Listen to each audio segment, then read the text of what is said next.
আচ্ছা, আমাদের ক্লাসটা আজকে শুরু করি। এখন কি আমার কথা শোনা যাচ্ছে? নতুন পাসওয়ার্ড কেবল আসলো তো স্যার, একটু ওয়েট করলে মনে হয় ভালো হয় স্যার। 44 জন আসছে কেবল। আচ্ছা, ঠিক আছে।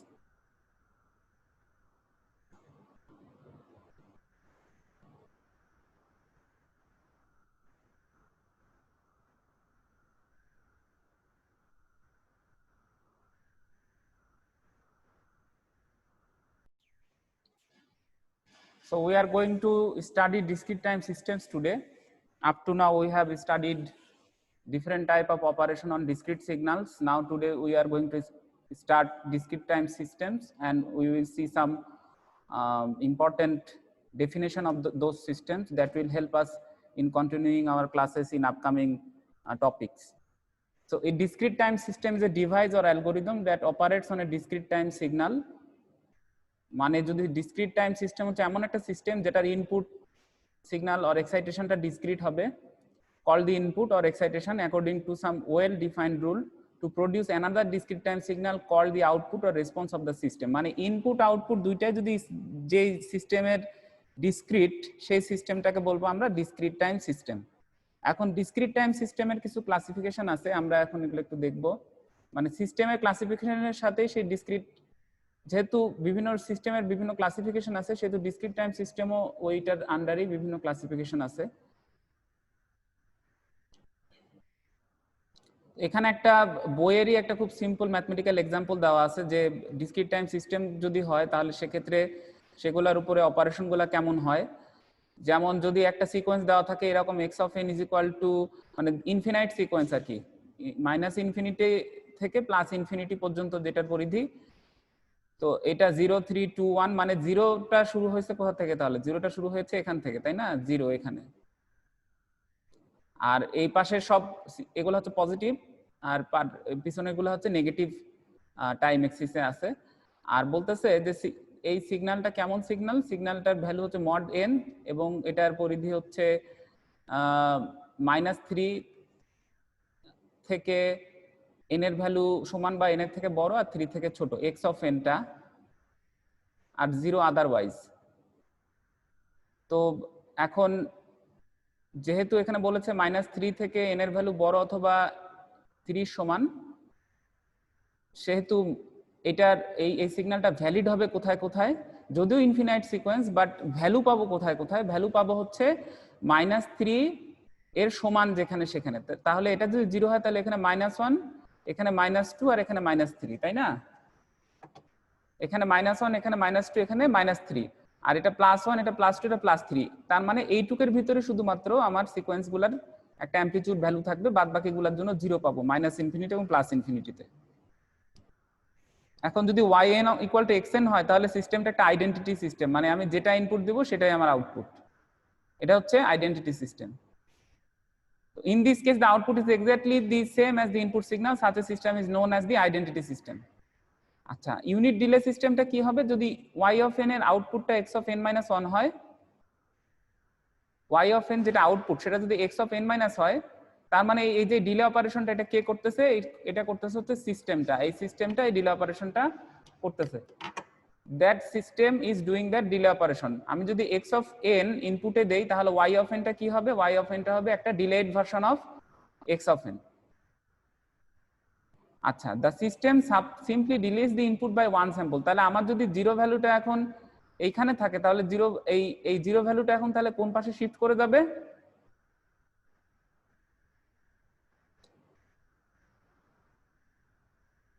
সব স্যাম্পলগুলো ডানে শিফট হবে, তাই না? তার মানে জিরোটা এখান থেকে এই পাশে শিফট করে আসবে, যেহেতু প্রত্যেকটা সিগন্যালই ডানে এক ঘর করে শিফট। তার মানে জিরোটা কোথায় যাবে? এখানে তিনটা কোথায়? তিনটা জিরোর কাছে জায়গায় যাবে, দুইটা তিনের জায়গায় যাবে, ওয়ানটা দুইয়ের জায়গায় যাবে, জিরোটা একের জায়গায় যাবে, আর এই একটা আসবে হচ্ছে জিরো পজিশনে। ঠিক আছে? যেখানে এই অ্যারোটা দেওয়ার মানে হচ্ছে ওই জায়গাটা আমার এক্সিস জিরো। তো এইটা হচ্ছে ইউনিট ডিলে সিস্টেম। আর ইউনিট অ্যাডভান্স সিস্টেম যদি হয় তাহলে সেক্ষেত্রে কি হবে? প্রত্যেকটা স্যাম্পল এক ঘর করে বামে সরবে, তাই না? তাহলে এটা কত হবে? লেফট শিফট যদি হয় তাহলে এটার ক্ষেত্রেও এই জিরোটা আমার তখন 1 থেকে শুরু হবে, বাট সেই 1টা এই 1 না, সেই 1টা হবে এই 1। ঠিক আছে? In this case the system advances the input one sample into the future. For example, the value of the output at time n equal to 0 is y equal to 0 equal to x1, and the response of the system to the given input is this. তখন রেসপন্সটা কোথায় সরে গেল এটাকে বোঝা যাচ্ছে? মানে পুরো সিকোয়েন্সটা আমার এক ঘর লেফটে সরে আসছে। তাহলে আমার এই যে জিরো যে জায়গায় পজিশনটা ছিল, মানে যে স্যাম্পলটার জায়গায় জিরো ছিল, সেই জায়গাটাও সরে ডান, মানে এক ঘর ডানে সরে গেছে। সব স্যাম্পল যেহেতু এক ঘর বামে সরে গেছে।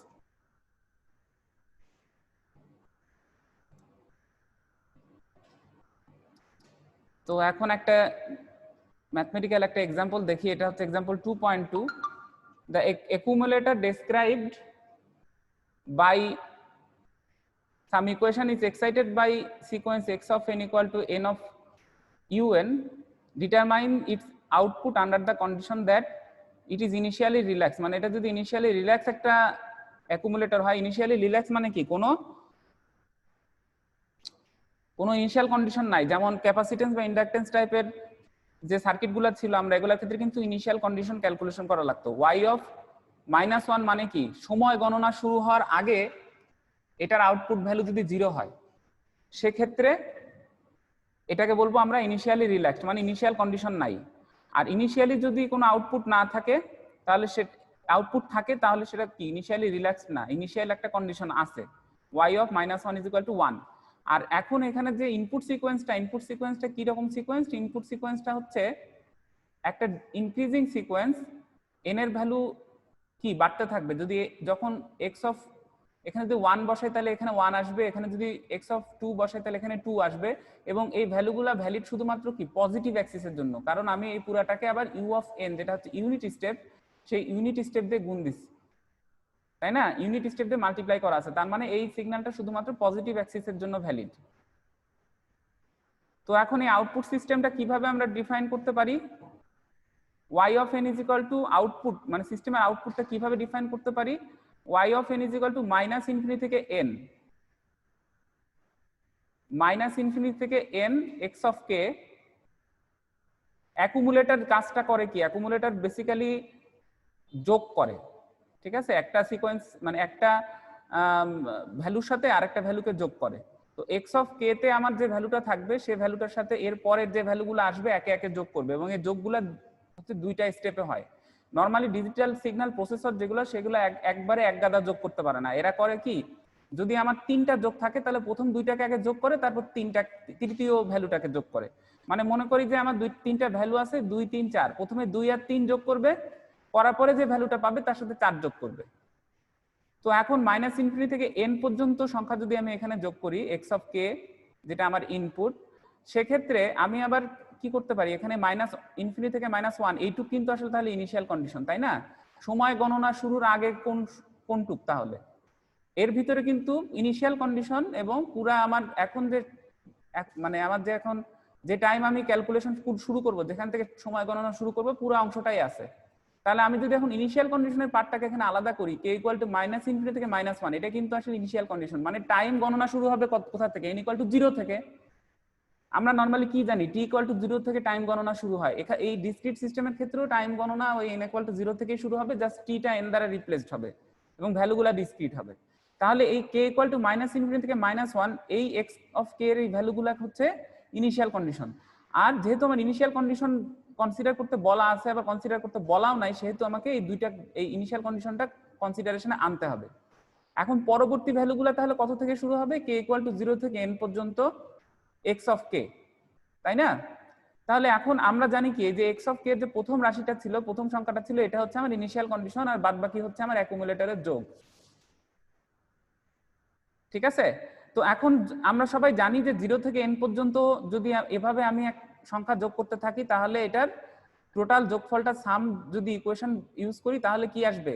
n ইন্টু n প্লাস 1/2, এটা তো আমরা সবাই জানি, তাই না? তো এখন আমরা দুইটা কন্ডিশন কনসিডার করি। যদি যদি সিস্টেমটা ইনিশিয়ালি রিল্যাক্স থাকে তাহলে কি হবে, আর সিস্টেমটা যদি ইনিশিয়ালি রিল্যাক্স না থাকে তাহলে কি হবে। যদি ইনিশিয়ালি রিল্যাক্স থাকে তাহলে এটার ভ্যালু 0, সেক্ষেত্রে আমার টোটাল সামটা হবে n × n + 1/2 for n is greater than equal to 0।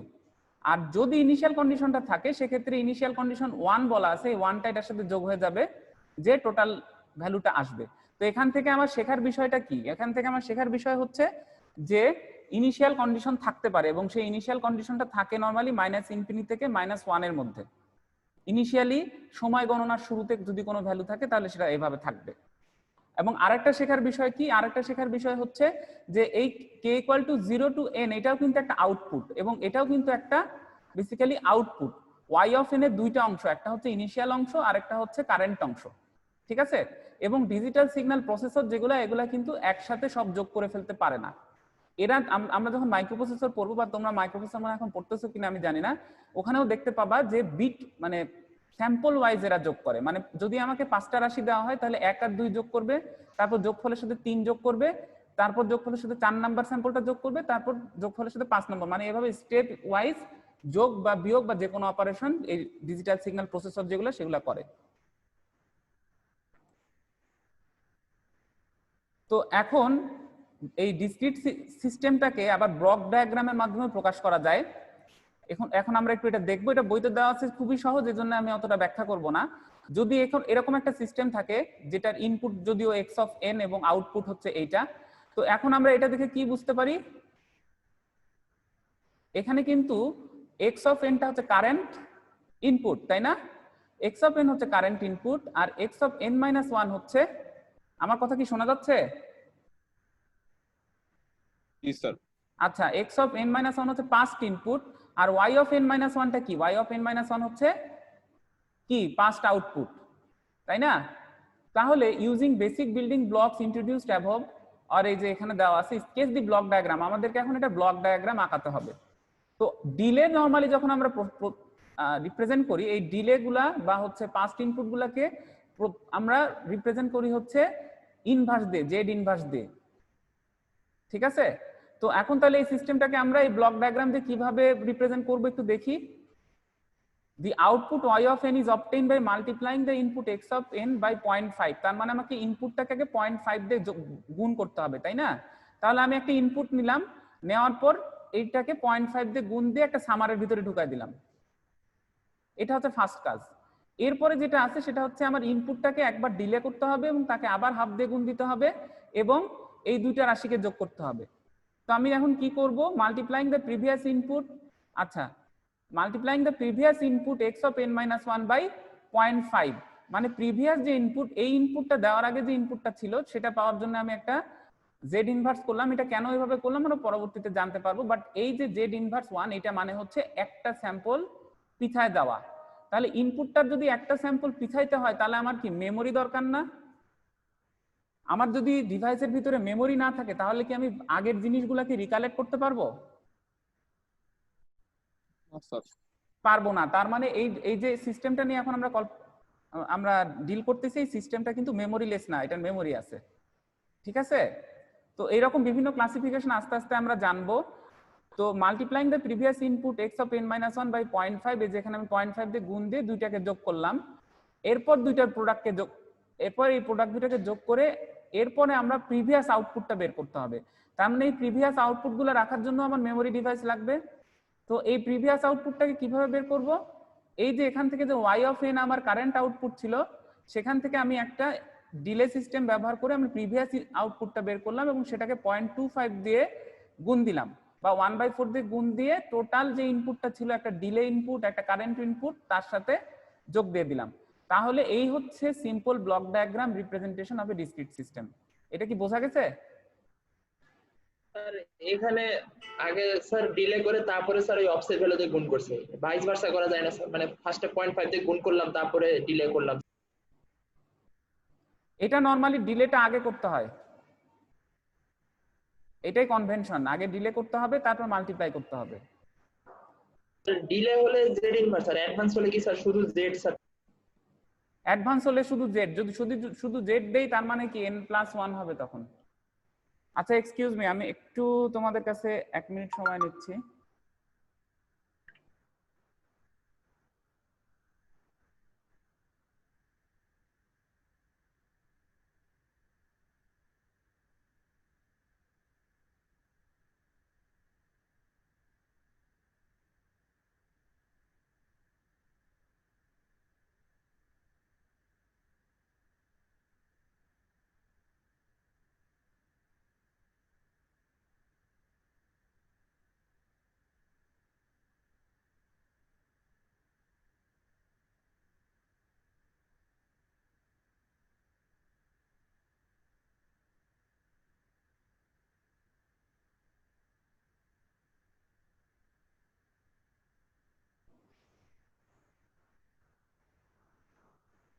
তো এখানে যদি আমার কথা শোনা যাচ্ছে, Yes, sir. এখানে হাফ দিয়ে গুণ দিয়েও তুমি একটা ডিলে করতে পারো, সমস্যা নাই। কিন্তু নরমালি কনভেনশন হচ্ছে আগে ডিলে করা, তারপর হচ্ছে এটার সাথে একটা স্কেলিং ফ্যাক্টর, এটাকে স্কেলিং ফ্যাক্টর বলে বা মাল্টিপ্লায়ার বলে। মাল্টিপ্লায়ারটা নরমালি পরে করা হয়, এটাই কনভেনশন। তো এরপরে যদি আমরা যাই যে ক্লাসিফিকেশনে যদি যাই, static and dynamic system, static versus dynamic system. তো a discrete time system is called static or memoryless. আমরা তো মেমোরি সম্বন্ধে পড়ে আসলাম। If its output at any instant n depends at most on the input sample at the same time but not on past or future sample of the input, মানে past বা future sample ইনপুটের যদি এইটার উপর যদি আমার আউটপুটটা depend না করে, সেক্ষেত্রে সেটাকে আমরা বলবো স্ট্যাটিক অর মেমোরিলেস। যেমন এটা হচ্ছে একটা স্ট্যাটিক বা মেমোরিলেস সিস্টেম, যেখানে আমার আউটপুটটা ডিপেন্ড করে অনলি আমার কারেন্ট ভ্যালুর উপর। এক্স অফ এন ও current value, x cube of n যেটা, এটাও কারেন্ট ভ্যালু। তো এইটা হচ্ছে একটা ডিসক্রিট টাইম সিস্টেম যেটা মেমোরিলেস, যেটার জন্য আমাদের কোনো মেমোরি রাখতে হবে না। কিন্তু the system describe by the following input output relation are dynamic system or systems with memory. দেখো এখানে আমার কিন্তু আগের ইনপুটটা দরকার হচ্ছে, তাই না? আগের ইনপুটটা দরকার হচ্ছে সেজন্য, এবং এইখানেও কিন্তু আগের ইনপুটটা দরকার হচ্ছে। y of n is equal to k equal to 0 to n x of n minus k। তো 0 যখন হবে তখন এটা কারেন্ট ইনপুট হবে, বাট যখন এই k ইকুয়াল টু 0 থেকে n পর্যন্ত, তো যদি k এর ভ্যালু 0 হয় সেক্ষেত্রে এটা x of n, k এর ভ্যালু 1 হলে x of n minus 1, সেক্ষেত্রে আমার পাস্ট ইনপুটগুলো দরকার হচ্ছে। তো এটাও আমার হচ্ছে dynamic system or system with memory. ঠিক আছে, y of n equal to k equal to 0 to infinity, এটাও কিন্তু আমার একটা ডাইনামিক সিস্টেম, বাট এই সিস্টেমটা একটা ইনফিনাইট সিস্টেম। জাস্ট দেখানো আছে যে কত ধরনের হইতে পারে।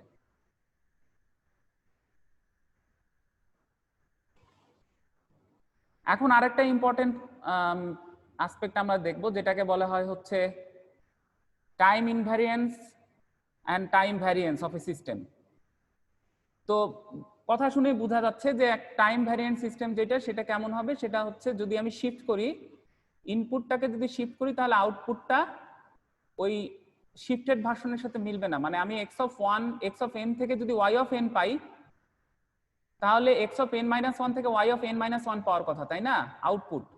কিন্তু যদি এটা না পাওয়া যায়, তাহলে আমরা ওই সিস্টেমটাকে বলবো টাইম ভ্যারিয়েন্ট। আর যদি পাওয়া যায়, যদি এক্স অফ এন কে এক ঘর শিফট করলে ওয়াই অফ এনও আউটপুটে এক ঘর শিফট হয়ে যায়, সেক্ষেত্রে সেটাকে আমরা বলবো টাইম ইনভ্যারিয়েন্ট। মানে টাইম শিফট করলেও ইনপুট আউটপুটের রিলেশনটা নষ্ট হচ্ছে না। ঠিক আছে, a system is called time invariant if its input output characteristic do not change with time.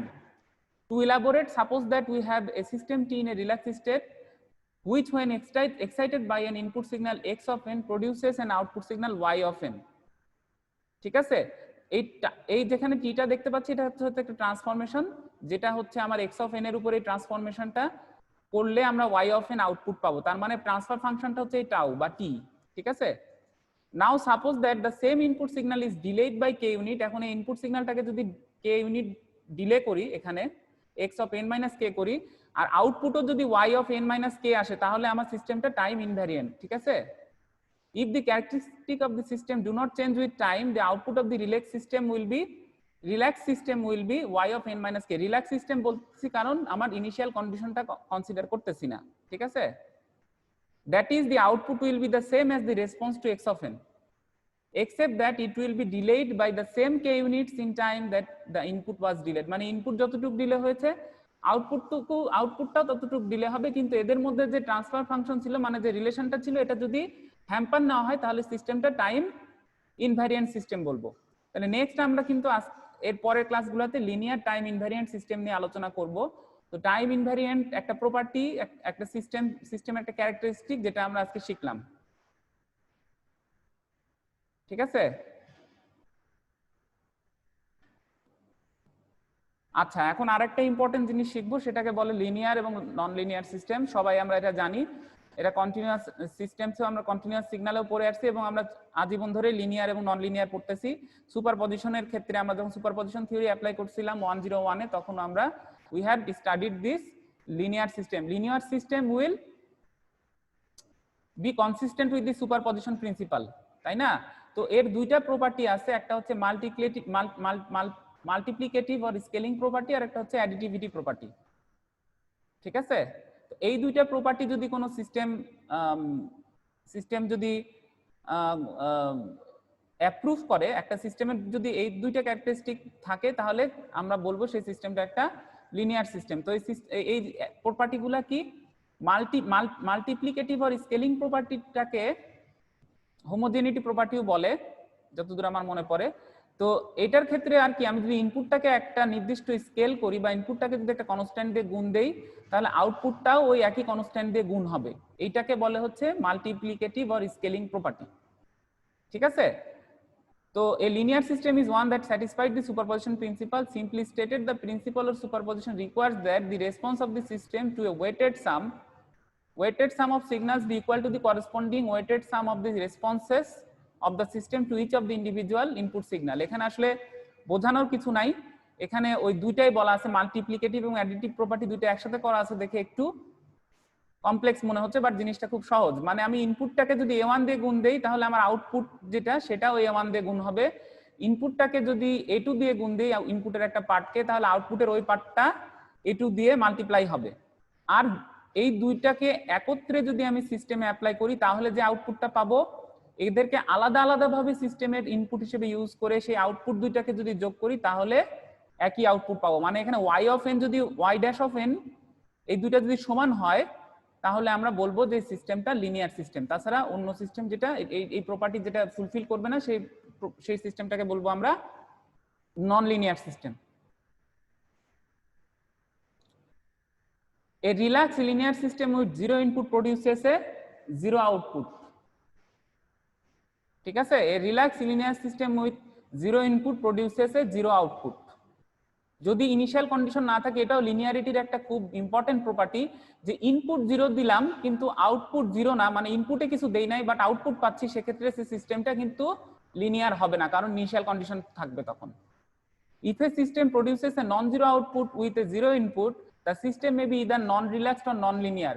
If a relaxed system does not satisfy the superposition principle as given by the definition above, it is called non-linear.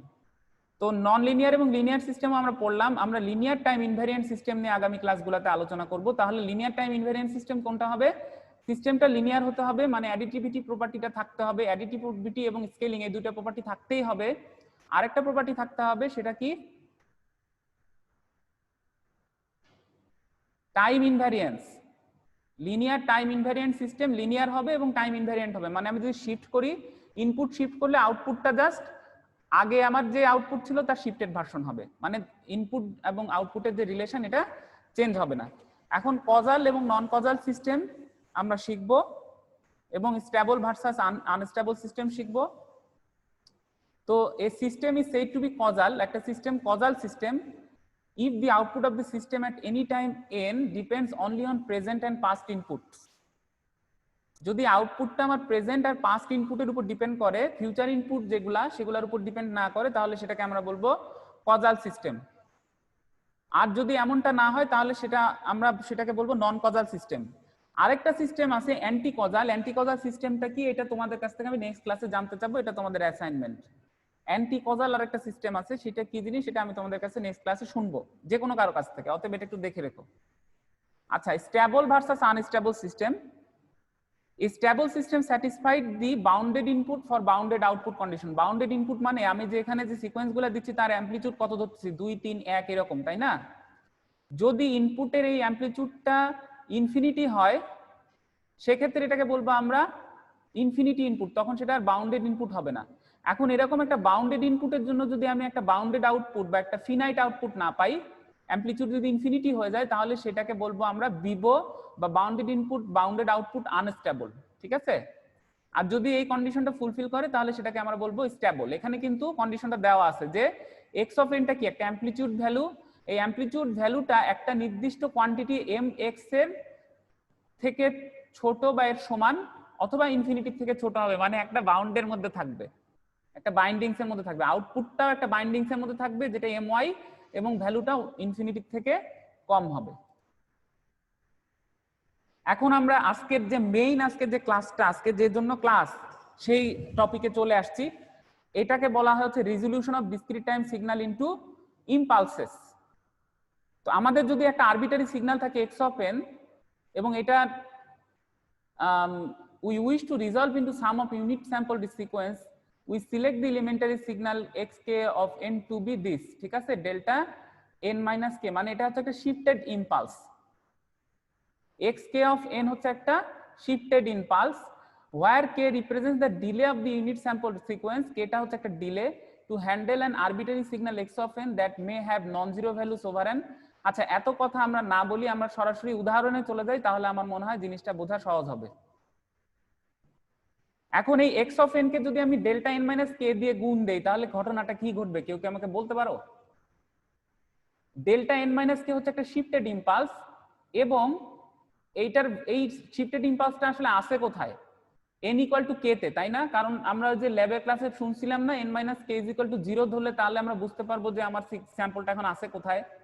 তাহলে এই unit ইম্পালসটা এখন আসে কোথায়? n equal to কে তে। তার মানে যদি আমি এই ইউনিট ইম্পালসের এটা দিয়ে আমার এই সিগন্যালটাকে গুণ দেই, তাহলে যেহেতু এই ইউনিট ইম্পালসটা শুধুমাত্র কে তে ভ্যালিড, তার মানে আমি এখানে যে আউটপুটটা পাবো, যে অ্যামপ্লিটিউডটা পাবো, সেটা কি আসলে এক্স অফ এন এর ওই কে পজিশনে যে অ্যামপ্লিটিউডটা ছিল সেটা। এটা নিয়ে কি কারো কোনো ডাউট আছে?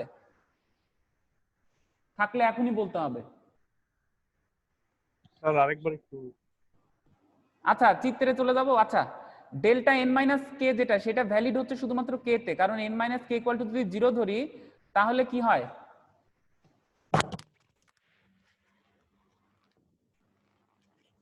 এক্সকিউজ মি, আমার কথা শোনা যাচ্ছে? জি স্যার। এখানে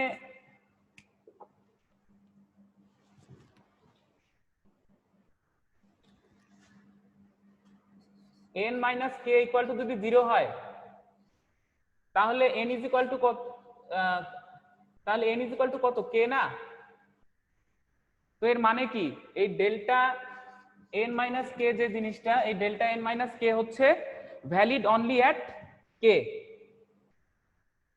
ওকে, তো এখন এটা যদি শুধু ভ্যালিড অনলি অন কে হয়, তাহলে এটাকে যদি আমি এখন এক্স অফ এন দিয়ে গুণ দেই, এক্স অফ এন দিয়ে মাল্টিপ্লাই করে দেই, তাহলে আমার এক্স অফ এন এর সব ভ্যালু 0 হয়ে যাবে, শুধুমাত্র এক্স অফ কে ভ্যালুটা থাকবে। সেই জন্য এটাকে এভাবে লেখা হচ্ছে, ঠিক আছে? জি স্যার। তো আমি এখন একটা যদি উদাহরণ দেখি, এখানে কিন্তু উদাহরণটা দেওয়া আছে যে কিভাবে জিনিসটা হচ্ছে।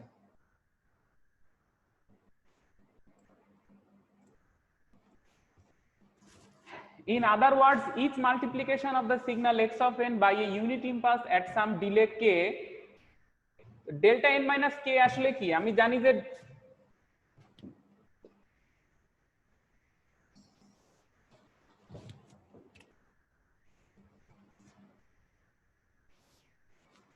সরি,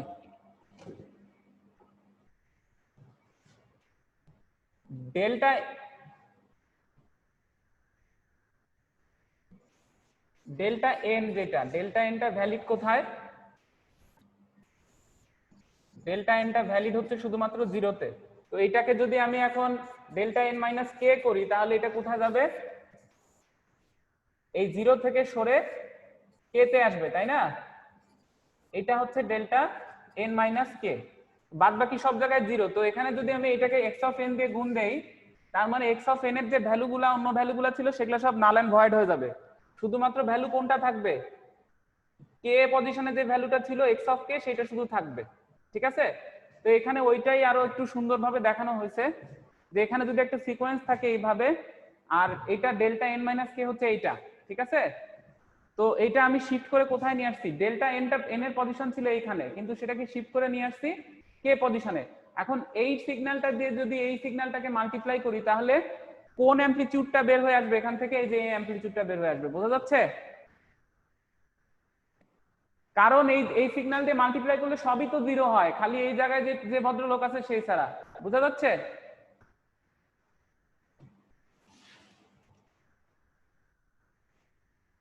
তো এখন আমরা একটু দেখি এটা ম্যাথমেটিক্যালি কিভাবে রিপ্রেজেন্ট করে। Response of LTI systems to arbitrary inputs, the convolution sum. এখন আমরা লিনিয়ার টাইম ইনভ্যারিয়েন্ট সিস্টেমস নিয়ে আলাপ আলোচনা করতেছি।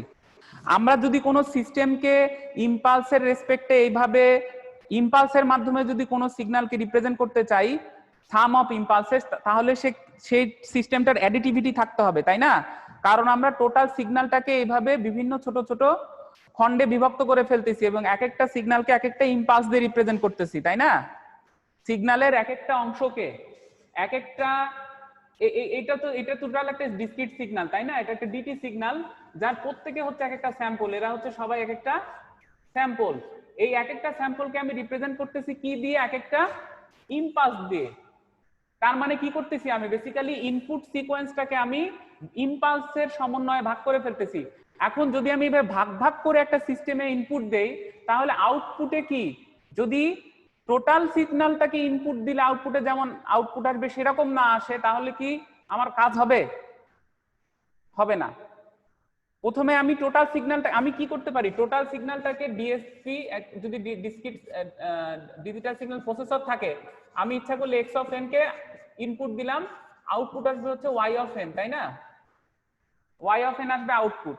এখন যদি আমি এক্স অফ এন না দিই, এক্স অফ এন কে এইভাবে ইম্পালসে ভাগ করে এক্স ওয়ান অফ এন প্রথম সিকোয়েন্সটা দিলাম, তারপর x one x two of n এইভাবে দ্বিতীয় সিকোয়েন্সটা দিলাম, আলাদা আলাদা ভাবে সিকোয়েন্স গুলো যদি দেই ইম্পালসের মাধ্যমে, তাহলে যদি সেম আউটপুট না আসে, তাহলে কি এইভাবে আমি ইম্পালস দিয়ে টোটাল সিগন্যালটাকে রিপ্রেজেন্ট করার কোনো মানে আছে? নাই। সেই জন্য যদি সিস্টেমটা লিনিয়ার না হয় এবং সেটা যদি অ্যাডিটিভিটি প্রপার্টিটা না থাকে, তাহলে আমরা এইভাবে কাজ চালাতে পারবো না। এইভাবে আমরা কি বলে ইম্পালসের মাধ্যমে সিগন্যালটাকে ডিসক্রিট সিগন্যালটাকে রিপ্রেজেন্ট করে অপারেশনটা করতে পারবো না। এই জন্য আমাদের লিনিয়ার সিস্টেম দরকার আর টাইম ইনভ্যারিয়েন্ট দরকার, কারণ আমরা এখানে কি করতেছি? এখানে ইম্পালসটাকে শিফট করে দিচ্ছি না, শিফটেড ইম্পালস দিয়ে রিপ্রেজেন্ট করতেছি। এই জন্য আমার লিনিয়ার টাইম ইনভ্যারিয়েন্ট সিস্টেমস এর ক্ষেত্রে এই ইম্পালসের মাধ্যমে যদি আমরা সিগন্যালটাকে রিপ্রেজেন্ট করতে পারি, তাহলে ইজিলি আমরা আউটপুট ক্যালকুলেট করতে পারবো।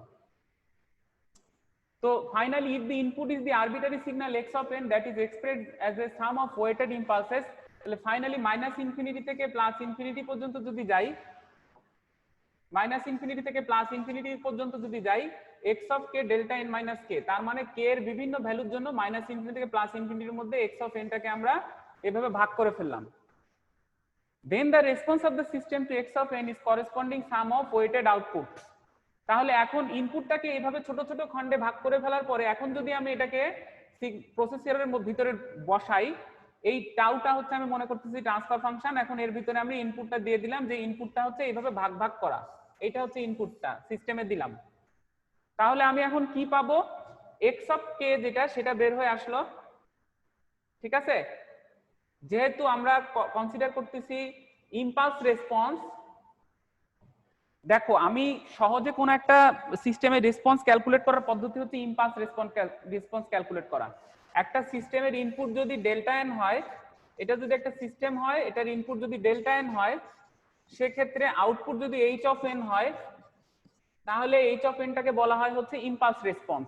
ঠিক আছে, তো এখন আমার কিন্তু এই সিগন্যালের জন্য আলাদাভাবে রেসপন্স ক্যালকুলেট করতে হচ্ছে না, আমি জাস্ট যদি এই সিগন্যালটাকে এই ইম্পালসের রেসপন্স যেটা সেটা আমরা জানি, সেটা দিয়ে যদি আমরা কনভলভ করতে পারি, সেক্ষেত্রে আমি সিস্টেমের আউটপুটটা এখানে ক্যালকুলেট করতে পারতেছি।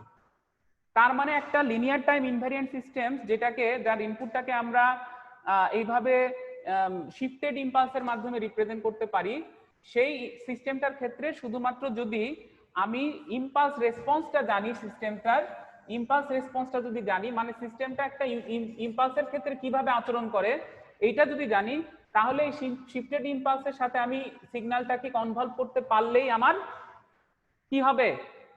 সিগন্যালটার রেসপন্স ক্যালকুলেট করা হয়ে যাবে y অফ n যেটা। ঠিক আছে, এটা খুব ইম্পর্টেন্ট একটা জিনিস। তো এখানে দেওয়া আছে যে আমাদের কি কি করতে হবে, 1 2 3 4 বইতে যে উদাহরণটা দেওয়া আছে এই কাজটা করার, সেটা আমি ফলো করব না। বইতে একরকম ভাবে করা আছে, আমি আরেক রকম ভাবে করছি, যেটার পিডিএফ অলরেডি আমি তোমাদেরকে সাপ্লাই করছি। এম হকের কাছে আছে আমাদের ক্লাসরুম যেটা, সেটা তো আমি দিয়ে দিব। ঠিক আছে, তো তো এখন আমরা আমাদের স্লাইডে ছিল একটা প্রবলেম, যেটা হচ্ছে বইয়ের একটা প্রবলেম।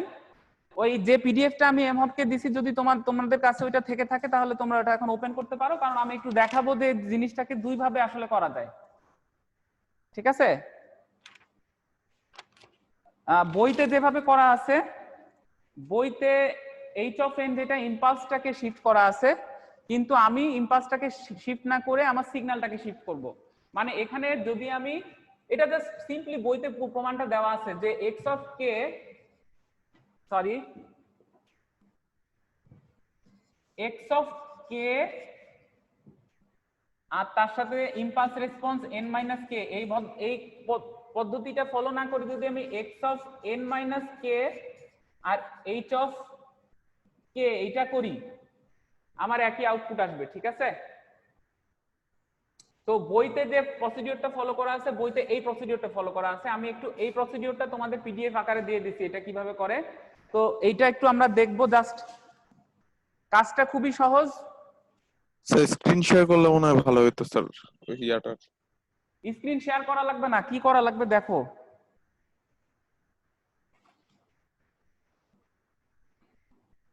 আচ্ছা, আমার এখানে এক্স অফ এনটা দেওয়া আছে। এক্স অফ এন দেখা যাচ্ছে? দেখা যায় না? যায় না? জি স্যার, দেখা যাচ্ছে। 1 2 3 1, তাই না?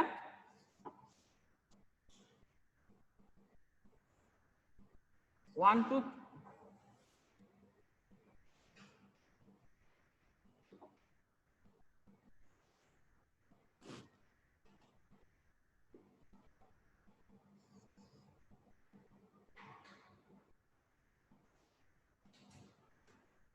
কি হলো আবার? 1 2 3 1, এটা হচ্ছে আমার ইনপুট, আর ইম্পালস রেসপন্সটা বলা আছে h of n is equal to 1 2 1 minus 1। ঠিক আছে, তো এখন আমি বলতেছিলাম যে বইতে যেটা করা আছে, বইতে ইম্পালসটাকে শিফট করা আছে, আর আমি চাচ্ছি যে সিগন্যালটাকে শিফট করব। আমি জানি যে তোমরা এটা খুব ভালোই জানো, কারণ তোমরা এটা এতে করে আসছো অলরেডি, কন্টিনিউয়াস সিগন্যালস যখন করছো তখন করছো। তো যদি আমি এখন এক্স অফ কে এর ভ্যালুটা লিখতে চাই, তাহলে কিভাবে লিখবো? যদি এক্স অ্যাক্সিসে কে থাকে, তাহলে আমার ভ্যালুগুলো আছে কোথায় কোথায়? মনে করি যে এটা যদি 0 হয়, 0তে হচ্ছে 1, এরপরে ভ্যালুটা 2, 1 এ হচ্ছে 2, এরপর 2তে হচ্ছে 3, 2তে 3, আর 3তে আবার 1। তো এখন এটাকে যদি আমি একবার ফোল্ড করি তাহলে কি হবে? যদি এই সিগন্যালটাকে যদি আমি একবার ফোল্ড করি তাহলে কি হবে?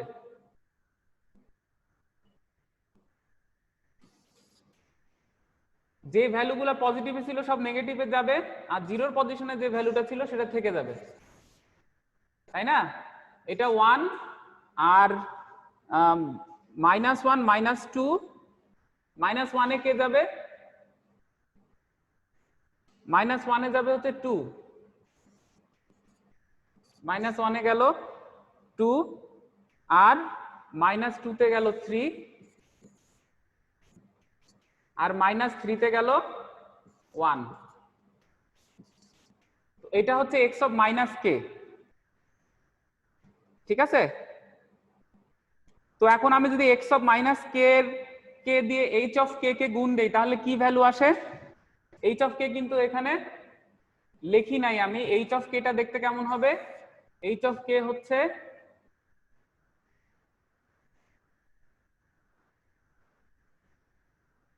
-1।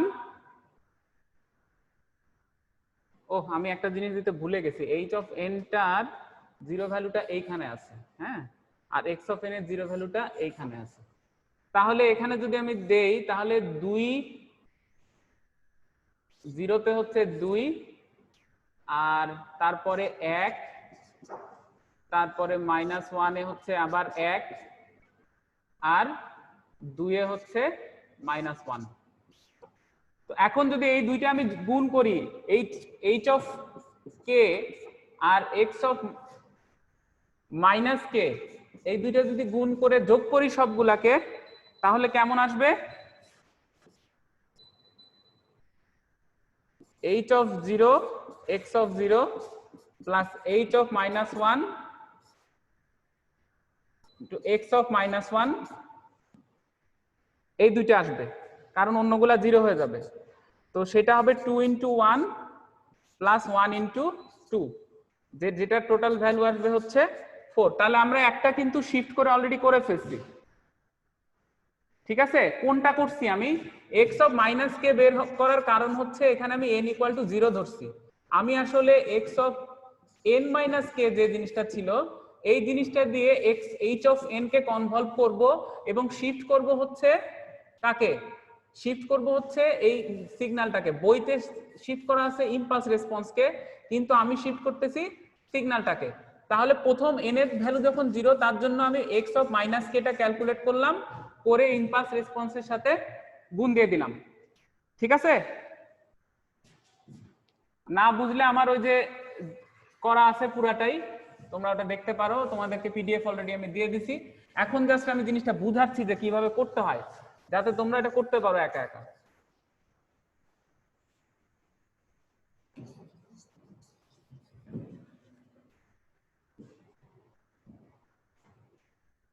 ওকে, তাহলে এর পরে আমরা যে ভ্যালুটা বের করব সেটা কত হবে?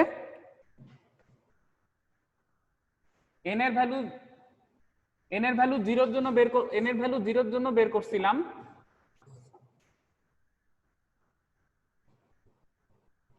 n equal to, আচ্ছা সরি, n equal to 0 এর জন্য বের করলাম আমরা।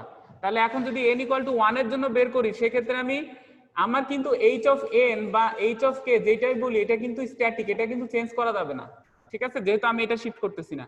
তো n এর ভ্যালু যদি 1 হয়, তখন x of n minus k এর ভ্যালুটা কত হবে? x of n minus, তাহলে এটা হবে x of 1 minus k। তো সহজে বোঝার জন্য আমরা এটাকে কি লিখতে পারি? Minus k plus 1। আমরা জানি ফোল্ডেড ভ্যালুর সাথে যদি আমরা কোনো কিছু যোগ করি, তাহলে সেটা কোন দিকে শিফট হবে? নরমালি যোগ চিহ্ন থাকলে এখানে লেফটে শিফট হওয়ার কথা, বাট যদি ফোল্ডেড সিগন্যাল হয় তাহলে শিফট হবে রাইটে, তাই না? তাহলে আমার x of minus k টা কত ছিল? x of minus k টা ছিল হচ্ছে -2 তে 3, -2 তে ছিল 3, -1 এ ছিল 2, -1 এ ছিল 2, 0 তে ছিল 1, 0 তে ছিল 1, আর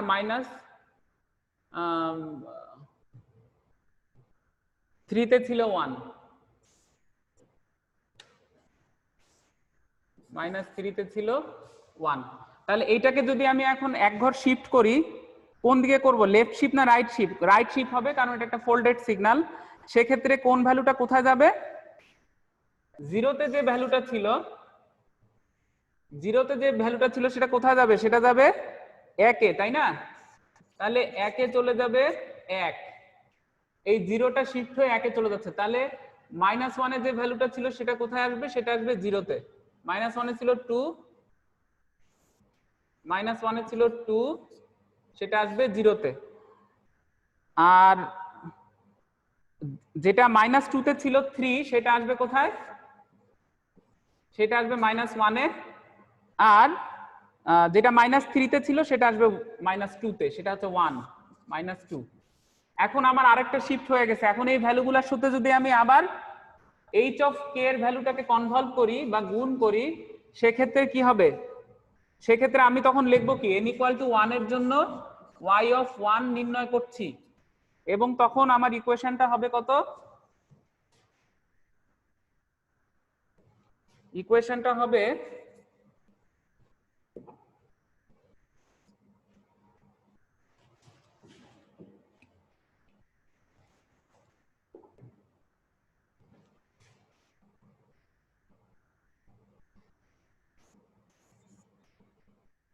n equal to -ইনফিনিটি থেকে ইনফিনিটি h of 1, তাই না? Into x of 1 minus k, যে ভ্যালুটা পাইছি। সরি, লেখাটা একটু খারাপ হয়ে গেল।